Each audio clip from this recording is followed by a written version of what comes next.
ইসরায়েলের প্রধান আন্তর্জাতিক বিমানবন্দরে ভয়াবহ হামলা চালিয়েছে ইরান। দেশটি জানিয়েছে ইরান থেকে ছোড়া ক্ষেপণাস্ত্র বেন গুরিয়ন বিমানবন্দরে আঘাত হেনেছে।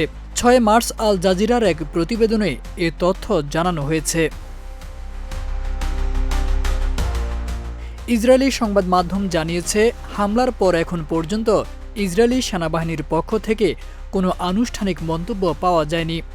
অন্যদিকে তেল আবিবেও ক্ষেপণাস্ত্র হামলা চালিয়েছে ইরান।